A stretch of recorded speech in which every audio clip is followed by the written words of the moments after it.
April 15th, 2005, Ray Frank Gricar, Center County's district attorney, got into his red Mini Cooper and vanished. No struggle, no signs of distress, just gone. His keys, wallet, and cell phone left behind in the car. His laptop, found months later, destroyed, its hard drive burned to ash beside a riverbed. Who was Ray Gricar? Why did he disappear? And what did he know that might have made him a target? Ray Gricar was not your typical small-town prosecutor. Born in Cleveland in 1945, he had that rare blend of Midwestern charm and sharp legal mind. In 1985, he moved to Pennsylvania, and within 4 years, he became the district attorney of Center County. He was respected, methodical, always impeccably dressed in tailored suits, but not flashy. Ray had a quiet, deliberate presence. Colleagues described him as professional to a fault, and his record of convictions proved it. He wasn't married anymore. Divorced with one daughter, Laura. He lived with his longtime girlfriend, Patty Fornicola, and was nearing retirement, but there was no sign that he planned to leave his life behind. But there were subtle clues. In 1998, Ray's own brother, Roy, had taken his own life after disappearing under eerily similar circumstances. That would later become a troubling footnote. Bellefonte, Pennsylvania, is the kind of place where doors are still left unlocked. It's the county seat, quaint, historic, with tree-lined streets and American flags waving from porches. But nearby, just 10 miles away, sits Penn State University, and behind the football pride and academic prestige lurked shadows. In 1998, an investigation began, one that would eventually lead to one of the most explosive scandals in American sports history, the Jerry Sandusky child abuse case. And Gricar had once declined to prosecute Sandusky. Was that connected? At the time, no one thought so. But in hindsight, people began to wonder if Ray had seen too much, known too much. It was a Friday. Ray told Patty he was going for a drive, wanted to enjoy the sunshine. He even called her around 11:30 a.m. from Lewisburg, about 50 miles away. He said he was driving along Route 192, browsing antique shops. That was the last anyone heard from him. By nightfall, panic had begun to set in. He hadn't come home. His phone rang, but went unanswered. Patty called the police. Ray's red Mini Cooper was found the next day, parked neatly in a lot near an antique store, the keys missing. But there was no Ray. Inside the car, Ray's county-issued cell phone. His wallet, no signs of a struggle, no blood, no broken glass. His laptop, however, was gone. Police brought in search dogs, divers, helicopters. The area around the Susquehanna River was scoured. For weeks, volunteers combed the riverbanks. Nothing. We just figured maybe he slipped, maybe he jumped, but nothing ever turned up. It was like the man had vanished into thin air. July 2005. Fishermen near the Susquehanna River found something strange. A burned-out laptop. It was Ray's, identified by the serial number. Weeks later, the hard drive was discovered separately, scorched, destroyed, and unreadable. Who burns a hard drive and tosses it into a river? Suicide victims don't usually cover their digital tracks, but someone trying to erase secrets might. Theories exploded. Suicide was floated, but no note, no body. Ray's girlfriend insisted he was upbeat. Others suspected foul play. A political hit? A cover-up? The Sandusky link? It all seemed like smoke, with no fire. FBI confirms no signs of foul play. DA's office remains tight-lipped. The case quietly went cold.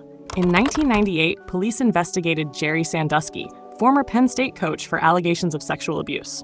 A report landed on Ray Gricar's desk, but Ray declined to prosecute. The file? Lost. The reasons? Unclear. When Sandusky was finally arrested in 2011, 6 years after Ray vanished, people asked, what did Ray know in 1998? Why didn't he prosecute? Some believe Ray was pressured. Others think he was protecting the case, waiting for more evidence. And some believe he was silenced. Why leave the phone behind? Why the wallet, too? If he planned suicide, why hide the body? If it was murder, where was the crime scene? And what about that European search history on Ray's home computer? Terms like how to disappear, non-extradition countries, and taking your identity overseas. In 1996, Ray's brother Roy parked his car near a bridge in Ohio, left behind his wallet, and jumped to his death. Ray was haunted by it. When Ray disappeared 9 years later in near-identical fashion, his nephew had one chilling quote. Ray knew exactly how to make a body disappear because his brother did it first. Coincidence? Or blueprint? Years passed. Rumors came and went. Some claimed sightings in Europe. Others believed he was in witness protection, but no concrete evidence ever surfaced.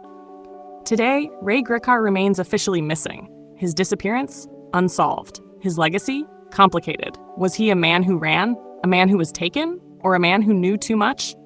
The chair in Ray Gricar's office was never reassigned.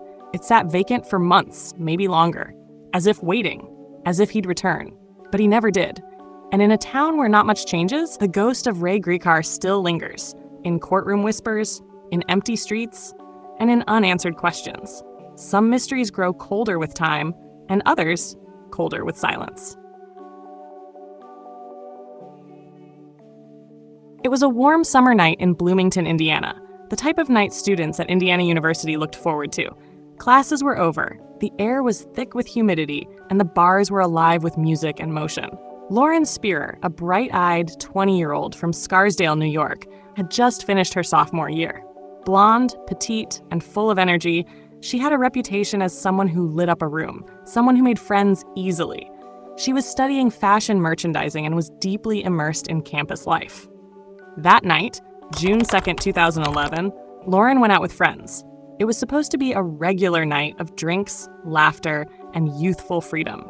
By morning, her name would be etched into Indiana's history as one of the most baffling missing person cases the state had ever seen. Lauren never came home. In the days that followed, Bloomington would change. The college town, known more for basketball than crime, became the epicenter of a massive search operation. Hundreds of volunteers, law enforcement officers, FBI agents, and K-9 units combed through streets, forests, and rivers.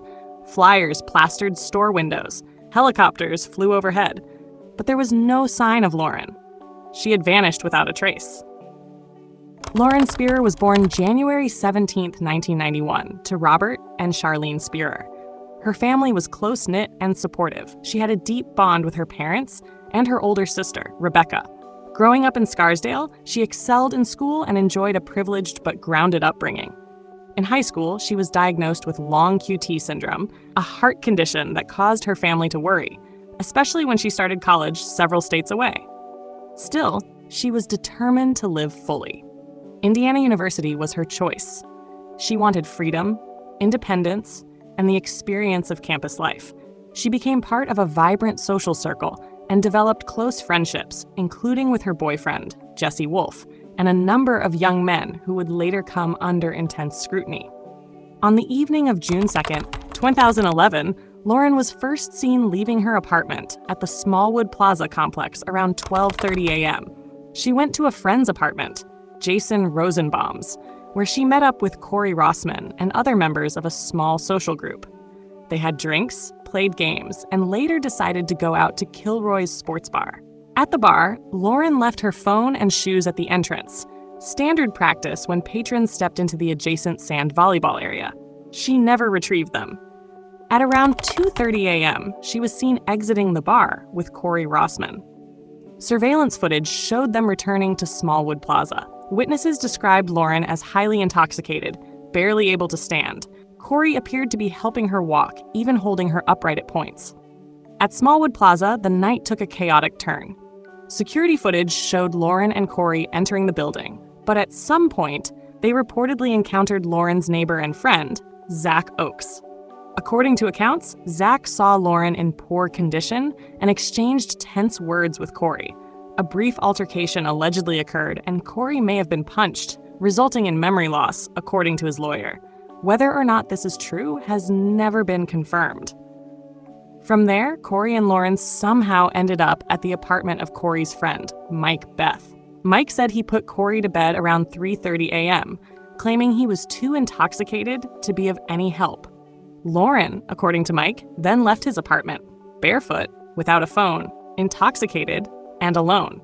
It was the last time anyone claims to have seen her. The timeline from 4:30 a.m. onward is a black hole.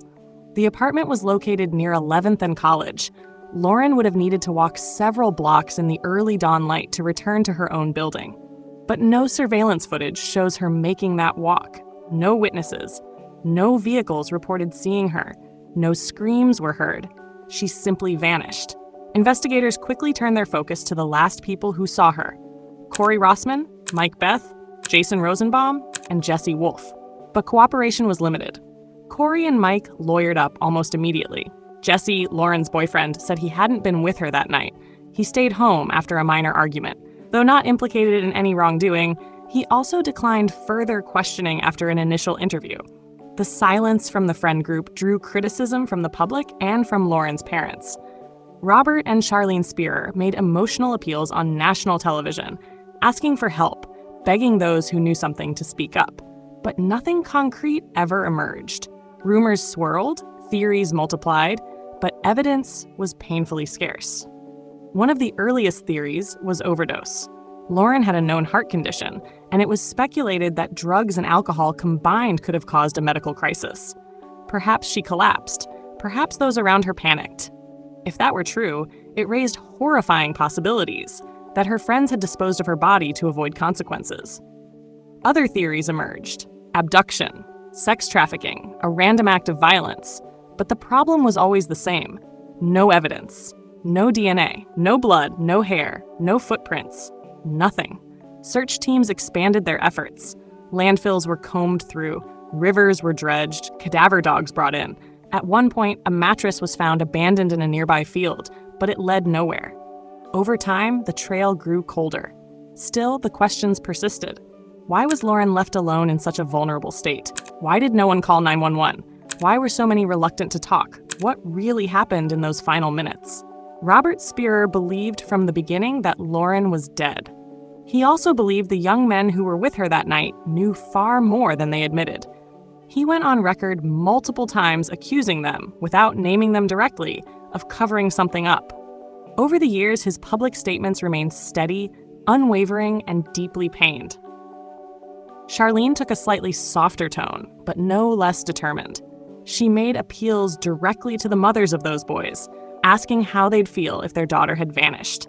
As the years passed, the case faded from the headlines, but it never faded for the Spieers. They kept Lauren's story alive through billboards, interviews, and a dedicated website. They worked with private investigators, some of whom explored tips that led as far as Las Vegas and beyond. But nothing ever turned up. In 2016, the FBI officially declared the case a potential homicide. Still, no arrests, no suspects. Just a long, bitter silence. The role of alcohol and drug culture in the case could not be ignored. Indiana University, like many large campuses, had a thriving party scene. Lauren was a willing participant, but the question remained: how did a group of intelligent, seemingly responsible young adults allow a woman in obvious distress to be left alone? Why wasn't more care taken? Why did so many feel the need to protect each other rather than seek justice? To this day, speculation dominates online forums, blogs, and Reddit threads. Some believe the answer lies in that circle of friends, that an accidental death was covered up.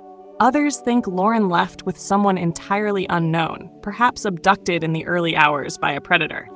The possibility of sex trafficking has also been floated, especially given Bloomington's proximity to major highways. But no theory has ever risen above speculation. Perhaps the most enduring element of Lauren's disappearance is the silence, not just from the suspects or witnesses, but from the town itself. Bloomington moved on. Students graduated, new ones arrived, and the case slowly faded into memory. For the Spierer family, though, time stood still. In 2021, a full decade after Lauren vanished, the family marked 10 years without answers. No body, no closure, no justice. What remains is a haunting portrait of what can happen in the blink of an eye. A young woman full of life steps out into the night and is swallowed whole by something none of us can fully see. Whether by accident, by foul play, or by the devastating apathy of a crowd that didn't care enough to intervene, we may never know. But we do know this: someone, somewhere, knows the truth. And that silence, more than anything, is the reason Lauren's story still matters.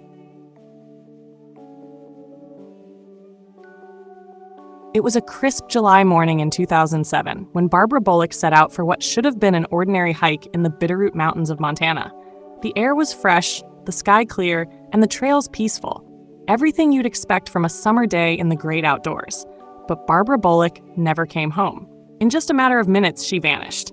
No screams, no struggle, no signs of wildlife, no clue. One second she was there, and the next, gone.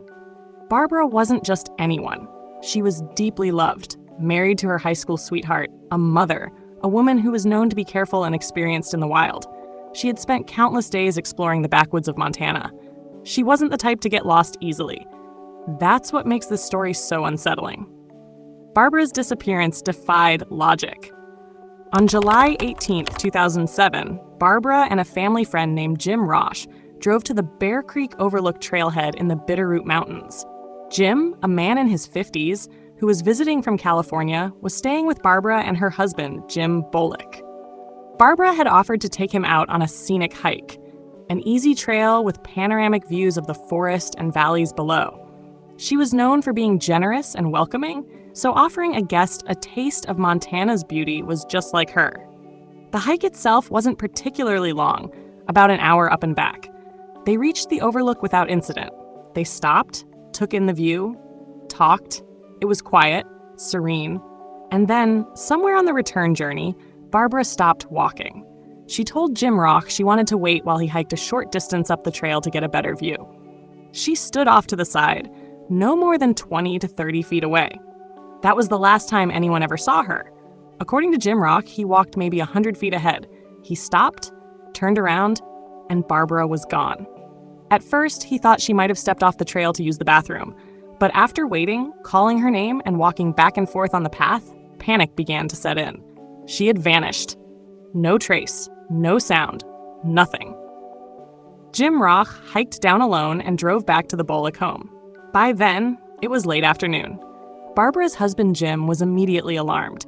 He contacted the authorities, and by that evening, a full-scale search was underway.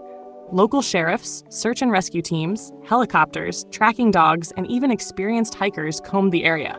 The terrain was rough but familiar. Barbara knew those woods. They scoured trails, cliffsides, and even dense underbrush. They searched day and night for over 2 weeks. Not a single footprint, not a single shred of clothing. No broken twigs, no signs of an animal attack. Nothing to indicate where she might have gone. It was as if she had simply evaporated into the forest. The mystery stunned the community. People in Ravalli County were used to wildlife, wilderness, and the occasional lost hiker. But this was different. Barbara was experienced, fit, and smart. The trail was well marked and not particularly dangerous. And even if she had wandered off, it made no sense that no one could find her. Not even the dogs. With every passing day, the questions grew darker. The first person to fall under scrutiny was Jim Rock. After all, he was the last person to see Barbara alive. Investigators interviewed him several times, trying to piece together his story. Rock insisted he had nothing to hide and was fully cooperative. He even passed a polygraph. But some details didn't quite sit right with detectives. Why didn't he call 911 immediately? Why did he drive back to the Bolick home before raising the alarm? And why did Barbara separate from him on a trail where the overlook was just a short detour? Wouldn't they have gone together? These inconsistencies weren't enough to accuse Jim Rock of wrongdoing, but they lingered like smoke after a fire. Barbara's husband, Jim Bolick, was reportedly devastated. He took part in the search every day, helped coordinate with law enforcement, and never gave up hope. But as time passed, he started to entertain darker possibilities. Could Barbara have fallen into a hidden ravine? Could a predator have silently taken her? Or worse, could a person have been waiting in the woods, watching, planning? That last theory haunted everyone the most. The Bitterroot Mountains are remote, yes, but they aren't empty. Hikers, hunters, and the occasional loner live off-grid in these parts. People began to whisper about the possibility of foul play. Could someone have been lurking just out of sight, watching Barbara and Jim on the trail? Could Barbara have been taken in the few seconds Jim Rock had his back turned? There's precedent for such things. Across the U.S., hikers have disappeared without a trace in broad daylight. The vast wilderness can hide anything: tracks, bodies, even entire camps. And if someone wanted to make someone disappear, few places are better than the deep forests of Montana. But no ransom note ever came. No body was ever found. No witnesses, no confessions, no further leads. The case eventually went cold. Years passed, and Barbara's disappearance became one of Montana's most unsettling unsolved mysteries. Her husband never remarried. Her family never stopped wondering. In 2012, 5 years after she vanished, the case was briefly reopened when cadaver dogs hit on a scent near the area she went missing. But nothing came of it. No remains were found. No new evidence surfaced. Today, Barbara Bolick's name is still listed in the National Missing and Unidentified Persons System. Her face remains on flyers, online forums, and in the minds of true crime enthusiasts who can't let the case go. It's not just because she vanished, it's how she vanished. No sign of struggle, no indication of trouble, just gone in the span of a few heartbeats. Some theorize she could have been stalked by someone hiding in the woods. Others believe she may have fallen down a hidden ravine or sinkhole, though none were found nearby. A few suggest she could have had a medical emergency and wandered off in confusion, but again, the search yielded nothing. And then there's the small, disturbing possibility that someone she trusted might know more than they've said. What makes this story so chilling isn't just that it's unsolved, it's that it feels impossible. Like time broke for just a moment. Like the earth opened and swallowed her whole. There's no closure, no justice, just a painful silence. Every summer, hikers still walk the Bear Creek Overlook Trail. Some do it in Barbara's memory, others out of curiosity. But everyone who knows the story says the same thing. There's something unsettling about that trail. A feeling you can't quite explain, as if the forest remembers, as if it's holding a secret. The disappearance of Barbara Bolick remains one of the most baffling cases in Montana history. No clear suspects, no evidence of foul play, no remains. Just a woman who went for a hike and never came back. If you're the kind of person who can't stop thinking about stories like these, unsolved, eerie, and full of mystery, then let me know what you think happened to Barbara. Was it an accident, foul play, or something even stranger? Sometimes the most terrifying stories aren't the ones with answers. They're the ones that never end.